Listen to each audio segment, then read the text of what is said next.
America రాకండి bro, ఇక్కడ చలికి అండర్వేర్లు కూడా ఆడట్లేదు.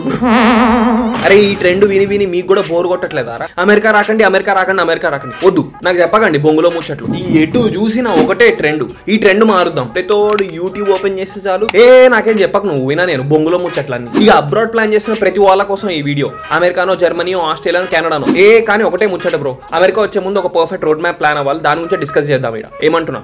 కానీ ఇక్కడ కాదు, మా రూమ్మేట్స్ అందరు పడుకున్నారు, బయటకు పోదాం. లేదు బ్రో, నాకు ఈ 4 ప్లే ఎంత వద్దు, డైరెక్ట్ గా మ్యాటర్ కావాలంటే ఆడికి పో, ఉంటది మ్యాటర్.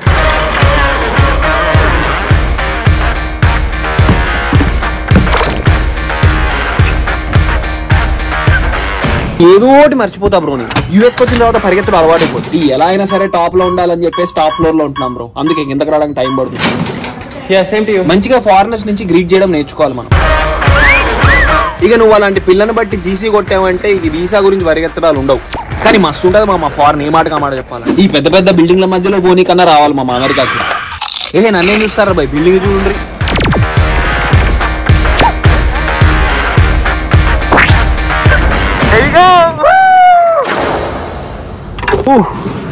50 షేడ్స్ డార్క్ ఉండే 50 షేడ్స్ డార్కర్ అయిపోయినా ఎండకి. యుఎస్ఏ రావాలా, యుఎస్ఏ రావాలా, యుఎస్ఏ రావాలా అని నాకు ఇన్బాక్స్ లో నిండిపోయి చంపేస్తున్నారు. సరే ఈ వీడియోలో చలో రోడ్ మ్యాప్ ఎలా ఉంటుందో చెప్పాలి. 1 మూమెంట్, పాయింట్స్ మర్చిపోతామని రాసుకొని వచ్చిన. సో ఫస్ట్ ఆఫ్ ఆల్ మనం మెల్లిగా డిస్కస్ చేద్దాం. అన్ని రోడ్ మ్యాప్ గురించి మాట్లాడదాం. మంచిగా ఐఎల్ స్కోర్ తెచ్చుకోవడానికి ట్రై చేయండి. ఆ తర్వాత సెకండ్ థింగ్, వీసా ఇంటర్వ్యూకి మంచిగా ప్రిపేర్ అవ్వడం. ఫర్ ఇన్స్టెన్స్ నా ఇంటర్వ్యూలో చెప్తున్నా, యుఎస్ఏ కి స్టార్ట్ అయినప్పుడు వచ్చింది ఇక్కడికి బాస్టన్ కి వచ్చాను. ఆ బాస్టన్ లో నా కాలేజ్ క్లార్క్ యూనివర్సిటీ అనమాట. మామూలుగా ఆ సిటీ పేరు వార్సెస్టర్ అన్నట్టు ఉంటుంది, కానీ దాన్ని వార్సెస్టర్ అని చదవరు అనమాట, వూస్టర్ అంటారు. నేను అక్కడ ఆమె వేర్ ఆర్ యూ గోయింగ్ అనగానే వూస్టర్ అనగానే ఆమె అప్రూవ్ చేసేసింది. ఇంగ్లీష్ కానీ ఆ సిటీని ఏమంటారు అంటే హీ డిడ్ బేసిక్ రీసెర్చ్ అని తెలుస్తుంది. థర్డ్ థింగ్ వచ్చేసి లోన్ ఉండాలి. మనం ఇండియాలో ఉన్నప్పుడే మీరు పర్ఫెక్ట్ గా ఒక లోన్ తీసుకోండి, ఆ లోన్ ని కంటిన్యూ చేయండి. మీరు బేసికలీ ఇక్కడికి వచ్చే ముందు మెంటల్ గా ప్రిపేర్ అయిపోండి. ఇండియాలో మనం ఒక రకంగా పెరుగుతాం, రాజాల్లాగా రాణిల్లాగా పెరుగుతారు ఇండియాలో. నా ఉద్దేశం ఏంటంటే ఏదో ఫుల్ లగ్జరీ అని కాదు, అన్ని పనులు ఇంట్లో వాళ్ళు చేసుడు, మనమేం తెలియకపోవడు. ఇక్కడికి వచ్చిన తర్వాత ప్రతిదీ నువ్వే చేసుకోవాలి. ఇండిపెండెంట్నెస్ ఇక్కడ అన్నిటికన్నా ఇంపార్టెంట్ మామ. ప్రతిదీ ఇండిపెండెంటే. నీకు నువ్వే బట్టలు ఉతుక్కోవాలి, నీకు నువ్వే వంట చేసుకోవాలి, నీకు నువ్వే స్ట్రగుల్స్ అనుభవించాలి. నీకు ఎవడు సపోర్ట్ చేయలేడు, ఎందుకంటే ఇక్కడే జనాలకే వాళ్ళకే దిక్కులేదు. ఇప్పుడు ఫైనాన్షియల్ గా అనుకో, వాడే నానా తిప్పలు పడుతూ ఉంటాడు. ఇక్కడ ఎవడు నిన్ను పట్టించుకునే సిచ్యువేషన్ లో ఉండరు unfortunately. So independentness is the most important thing for anyone to come abroad. ఇంకొక విషయం ఏంటంటే ఏ కంట్రీకి రావాలి ఇది అది అని అడుగుతారు కదా.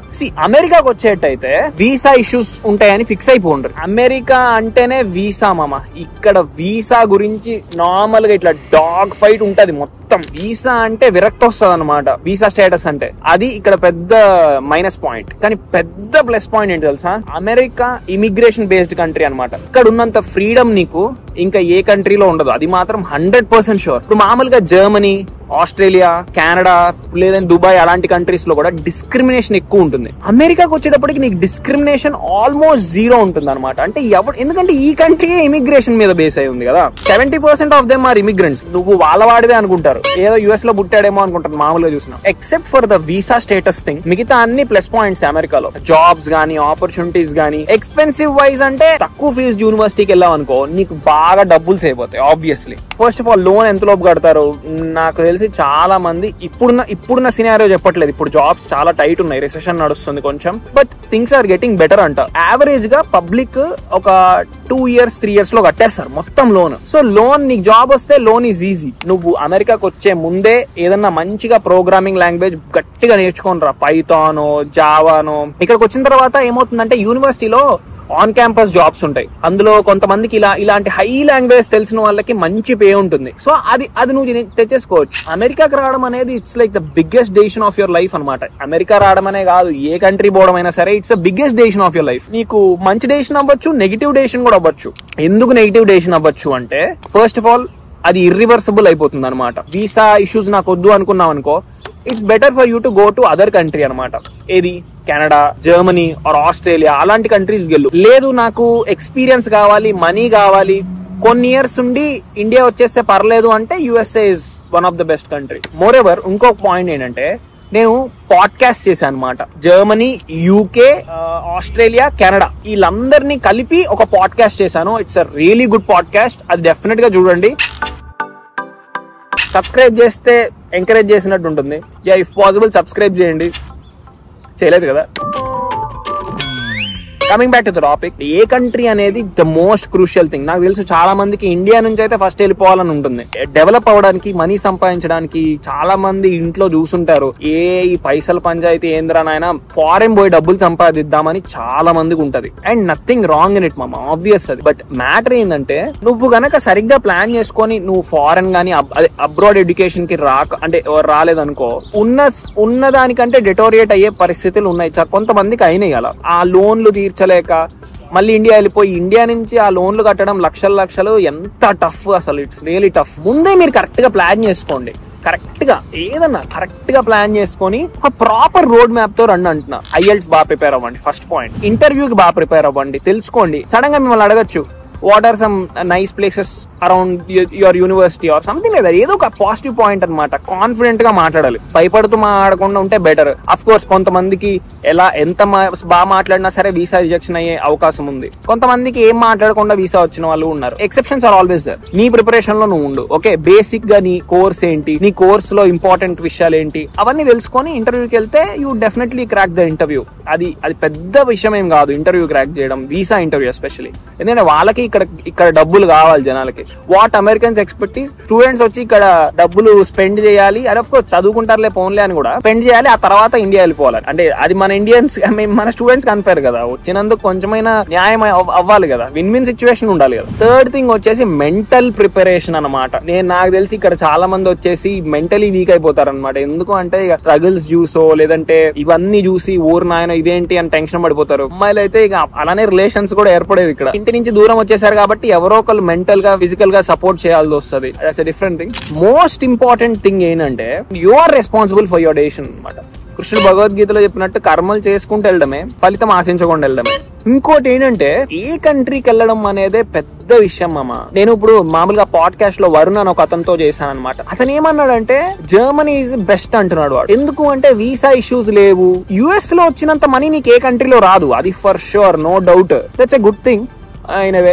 బట్ అమెరికన్స్ ఎలా ఉంటుంది తెలుసా, ఇక్కడ నన్ను కొంతమంది అడిగారు కూడా, మీ ఇండియన్స్ ఎందుకు ఎప్పుడు ఐటీ అని పడుతారు దాని మీద, ఇది అది అని చెప్పేసి. Unfortunately Indians are only seeking for money అనమాట. ఇక్కడికి వచ్చిన తర్వాత నువ్వు ప్యాషన్ డ్రివెన్ కూడా అవ్వాలి మామ. స్టీరియో టైప్ లైఫ్ బతకడానికి రాకుండా ఉంటే బెటర్. నా పర్సనల్ ఒపీనియన్. ఆ తర్వాత నీ ఇష్టం, ఎవరి ఫైనాన్షియల్ సిచ్యువేషన్స్ వాళ్ళవి. ఫైనాన్షియల్ ఇష్యూస్ కి వచ్చేటప్పటికి ఎవడు ఎవడిని సాల్వ్ చేయలేడు, ఎవడికి హెల్ప్ చేయలేడు. ఫైనాన్షియల్ ఇష్యూ అనేది అంత పర్సనల్. ఫైనాన్షియల్ ఇష్యూస్ వల్ల నేను ఇక్కడ చూస్తా కదా, చాలా మంది గొడవలైపోయి మొహమాలు చూసుకోక రికార్డ్ అవుతుందా.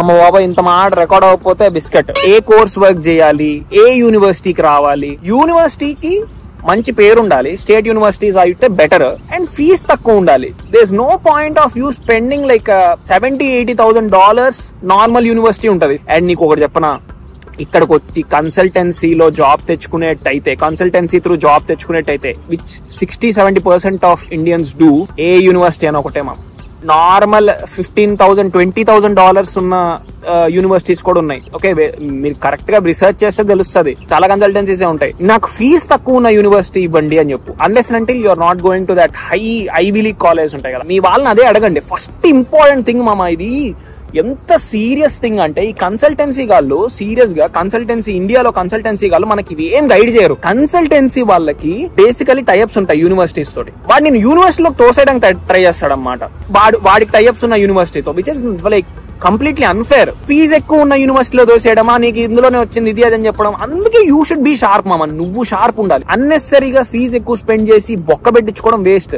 అండ్ ప్రీ రిక్వజిట్స్ అని ఒకటి ఉంటాయి. ప్రీ రిక్వజిట్స్ అంటే ఏంటంటే, ఇక్కడ మనకి CSU లో ప్రీ రిక్వజిట్స్ ఉంటాయి. CSU is nice university, try చేయండి, క్లీవ్లాండ్ స్టేట్ యూనివర్సిటీ. ప్రీ రిక్వజిట్స్ అని ఉంటాయి. ఇప్పుడు నువ్వు ఇంజనీరింగ్ లో ఫర్ సపోజ్ మెకానికల్ చేసావు అనుకో, ఇక్కడికి వచ్చేటప్పుడు IT మారుతున్నావు అనుకో, నువ్వు ప్రీ రిక్వజిట్స్ తీసుకోవాలి, విచ్ ఇస్ లైక్ ఆబ్వియస్. అంటే నీకు అసలు IT బ్యాక్గ్రౌండ్ లేదు కాబట్టి. ఆ ప్రీ రిక్వజిట్స్ తీసుకున్నప్పుడు నీకు అవి క్రెడిట్స్ లో కూడా యాడ్ అవ్వవు. జస్ట్ ఏదో చదువుతావు అంటే నువ్వు $20,000 ఆ $15,000 నువ్వు ఉట్టిగా స్పెండ్ చేస్తున్నట్టు. అండ్ ఆ తర్వాత నుంచి నీకు మాస్టర్ స్టార్ట్ అవుతుంది. I think it's unnecessary. అని నాకు అనిపిస్తుంది. సో నువ్వేం చేయాలంటే లో ట్యూషన్ ఫీజు ఉన్న యూనివర్సిటీకి వెళ్ళడం బెటర్ నన్ను అడిగితే. ఒకవేళ నువ్వు నార్మల్ కాలేజ్ లో చేరేట్టయితే, ఇప్పుడు క్లీవ్లాండ్ స్టేట్ యూనివర్సిటీలో చదవడానికి ఇంకా అదేదో కాలేజ్ ఉంటాయి, normal colleges, I don't exact గా నేమ్స్ గుర్తురాట్లే కానీ అందులో చదవడానికి పెద్ద తేడా ఏం లేదు నిజానికైతే. హై కాలేజెస్ కు ఉంటుంది డిఫరెన్స్. హై కాలేజెస్ వాళ్ళు ఫుల్ టైం తెచ్చుకుంటారు, అందుకే అంటున్నా. బిల్లెట్ అయితే యూనివర్సిటీకి పెద్ద ఫీజు ఉన్న యూనివర్సిటీస్కి వెళ్ళు, ఇక ఫుల్ టైం కొట్టు, మంచి లైఫ్ ఉంటుంది అప్పుడు. ఓకే, అలా ఏం చేయి. ఫారెన్ వచ్చేటప్పుడు కన్సల్టెన్సీస్ ఉంటాయి కదా, వాళ్ళ మాటలైతే ఉట్టిగా నమ్మకం సీరియస్ గా బొక్క పెడతారు అనవసరంగా వాళ్ళు. ఇంకోటి ఏంటంటే యుఎస్ఏ వచ్చిన తర్వాత నన్ను కలు చేంజ్ అవ్వాలి మామ, పర్సెప్షన్, ఆ మైండ్ సెట్ చేంజ్ అవ్వాలి. కొత్తగా ఆలోచించడానికి ట్రై చేయండి. ఎకనామికల్ బర్డెన్ ఎక్కువ పెట్టుకోకండి మామ. అది నేను ఎంత సీరియస్ థింగ్ అంటే, ఎకనామికల్ బర్డెన్ ఉందనుకో నీకు ప్రోగ్రెస్ ఆగిపోతుంది అనమాట. కొత్తగా ఆలోచించడానికి ఉండదు. ఇప్పుడు మైండ్ లో ఆ మెంటల్ ప్రెషర్, ఎకనామికల్ ప్రెషర్స్ గురించే ఉంటాయి. సాడ్ మామ యాక్చువల్లీ నిజంగా చెప్పాలంటే. చాలా మంది ఇండియన్స్ నలిగిపోతుంది అందుకే. అండ్ నిజంగా చెప్తున్నా, మనీ స్పెండింగ్ రాదు మామ మనకి నిజంగా. ఇక్కడికి వచ్చి కూడా స్టూడెంట్స్ చూస్తా కదా, సిగరెట్లు అలవాట్లు చేసేసుకోవడాలు, అలా మందు అలవాటు చేసేసుకోవడాలు, డబ్బులు దానికి స్పెండ్ చేసేడాలు. డబ్బులు ఉన్నప్పుడు జాగ్రత్త పడకపోతే ఇట్స్ వెరీ టఫ్ మామ. ఇక్కడైతే మనీ అనేది ఇట్స్ ఎ వైటల్ థింగ్ అనమాట. అంటే it's like a most important thing అనమాట. అంటే అలాని మనీ ఒకటే ఇంపార్టెంట్ అనను, money can keep you moving అనమాట. నీకు మనీ లేదనుకో ఆగిపోతావు అక్కడ. అదే కనుక మనీ కింద ఉందనుకో నడుస్తూ, నువ్వు కూడా అలా స్మూత్ గా వెళ్ళిపోతావు అనమాట. నీకు నచ్చింది చేయగలుగుతావు. ఏదన్నా ఉపయోగపడే పని మీద ఇన్వెస్ట్ చేయండి. నెలకి $300 సిగరెట్ ప్యాకెట్ల మీద పెడతారు ఇక్కడ, మళ్ళీ టెన్షన్ అంటారు, మనీ ప్రాబ్లమ్స్ అంటారు. నేను ఇది ఎందుకు చెప్తున్నా అంటే, చాలా మంది ఇక్కడికి వచ్చిన తర్వాత అలవాటు చేసుకున్నారు. నీకు అలవాటు లేదంటే ఇక్కడికి వచ్చిన తర్వాత అలవాటు చేసుకో. ఫ్రెండ్స్ అంటారు, ఏ కాదు కొట్టరా, ఆవిడ కొడితే ఏమైంది, ఇది అదే అంటారు. ఆడు బాగానే ఉంటాడు. సిగరెట్లు ఇవనే కాదు, ఇక్కడికి వచ్చిన తర్వాత సబ్జెక్టులు పోయిన వాళ్ళు ఉంటారు. సబ్జెక్టులు పోతే యూనివర్సిటీని మారాల్సి వస్తుంది. నేను ఇక అన్ని పర్సనల్ థింగ్స్ అనమాట, అంటే చాలా సీక్రెట్ విషయాలు. ఇక్కడికి వచ్చిన తర్వాత కొంతమంది ఏం చేస్తారంటే సబ్జెక్టులు ఫెయిల్ అవుతారు పాపం. ఏది సరిగ్గా బేసిక్ చదివితే సరిపోతుంది. అమెరికాలో చదవడం అంత కష్టమేం కాదు అసలు, నిజంగా చెప్తున్నా. బేసిక్ చదివితే చాలు. అది కూడా నువ్వు అసైన్మెంట్లు బయట ఇచ్చేసి అది కూడా మెస్ చేసుకుంటే ఏమవుతుంది, నువ్వు యూనివర్సిటీ మారాల్సి వస్తుంది. యూనివర్సిటీ మారితే ఏమవుతుంది, ఈ యూనివర్సిటీలో కట్టిన ఫీజు అంతా వేస్ట్ అయిపోతుంది. ఇక్కడ ఏదో గొడ్డు చాకరీలు చేసుకుంటూ ఏదో ఒకటి డబ్బులు సంపాదించుకుంటావు. ఆ యూనివర్సిటీ ట్రాన్స్ఫర్ అవడం వల్ల ఆ డబ్బులు అక్కడికి వెళ్ళిపోతాయి స్వాహ.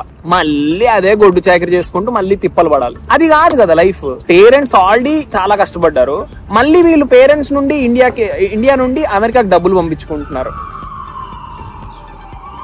సైరన్ మోగుతుంది ఎప్పుడు చూడు, మాట్లాడుతున్నప్పుడల్లా సైరన్ మోగుతుంది. అదేంటో ఒక beautiful life, beautiful career build చేసుకోవడానికి రండి మామ. నువ్వు జర్మనీ వెళ్ళినా సరే, కెనడా వెళ్ళినా సరే, ఏదోటి వెళ్ళినా సరే, ఒక బ్యూటిఫుల్ కెరియర్ బిల్డ్ చేసుకోవడానికి రండి. మూవ్ ఆన్ అయిపోకండి, చెయ్యండి అన్ని కావాలంటే, క్యారీ ఆన్ అయిపోకండి దాని మీద. అరే ఇదేరా అమ్మయ్య, ఇక్కడ అంతా ఇదేరా, ఫ్రీడమ్, ఎంజాయ్ రా, ఇది అది అని చెప్పి. ఎంజాయ్ అంటే ఏం ఎంజాయ్? తిరగడమా, లేదంటే పోర్లా, లేదంటే సోకులా, లేదంటే ఏదది? దానికి అంతలేదు కదా. ఎంజాయ్ చెయ్యి, కానీ ఎంజాయ్మెంట్ మనీకి రిలేట్ అయి ఉండకూడదు అనమాట. సింపుల్ గా ఉండాలన్నమాట. అప్పుడు నీకు హ్యాపీగా ఉంటావు, అట్ ద సేమ్ టైం నీకు అదేంటది ఎంజాయ్మెంట్ కూడా అయినట్టు ఉంటుంది. ఓకే, ఇక అలాంటి క్వశ్చన్లు అడగండి. అన్న అమెరికా రావాలా, ఆఫ్ఘన్ పోవాలా చెప్పన్నా ప్లీజ్ అన్న వద్దు. ఎవరిని అడగండి అసలు అలాంటి క్వశ్చన్లు. ఎవడు నిన్ను రాకూడదు రావద్దు అని చెప్పలేరు. అది నీ self decision and you are responsible for that. చలో, ఆస్ట్రేలియాలో వీసా ఇష్యూస్ తక్కువ ఉంటాయి, కెనడాలో. యూఎస్ఏలో జాబ్ మార్కెట్ ఎక్కువ ఉంటుంది. ఆస్ట్రేలియాలో పార్ట్ టైం చేసుకుంటూ ఇక లైఫ్ టైం పార్ట్ టైం చేసుకుంటూ బతికే వాళ్ళు ఉన్నారు. సో ఆస్ట్రేలియా పక్కన పెట్టు. Okay, Canada is a better option. కెనడాలో పిఆర్ ఈజీగా వస్తుంది కాబట్టి. Germany very good option. Present ఉన్న సిచ్యువేషన్ లో జర్మనీ బొమ్మనంటా నేనైతే. నా పర్సనల్ ఒపీనియన్ అయితే ప్రెసెంట్ ఉన్న సినారియోలో జర్మనీ బో. నీకు నాకు ఫారెన్ పోవాలి బ్రో ఎట్లా అన్నా అంటే జర్మనీ బో. యూకే అంటావా, దివాలా తీసింది యూకే. వద్దు, నన్ను అడిగితే యూకే బోక్ అసలు. వాళ్ళే సస్తున్నారు యూకేలో. ఒకడైతే ఏడుస్తూ రీల్స్ పెడతాడు ఫుల్. యుఎస్ రావాలా మామా అంటే రా, సీరియస్ గా రావచ్చు.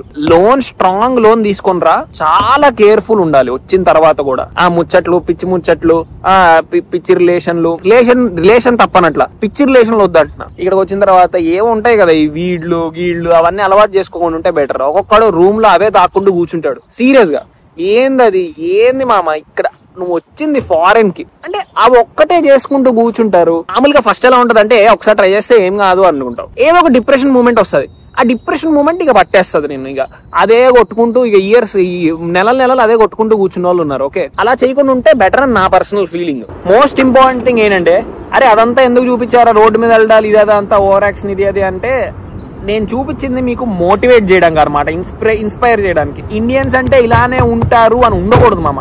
మనం చేంజ్ అవ్వాలి ఎట్టి పరిస్థితుల్లో. ఇండియన్స్ అంటే ఏముంది, నార్మల్ గా అలా బతుకుతారు అన్నట్టు ఉండకూడదు. ఇక్కడికి వచ్చిన తర్వాత నువ్వైనా మారు, ఓకే, నువ్వైనా మారు, ఓకే.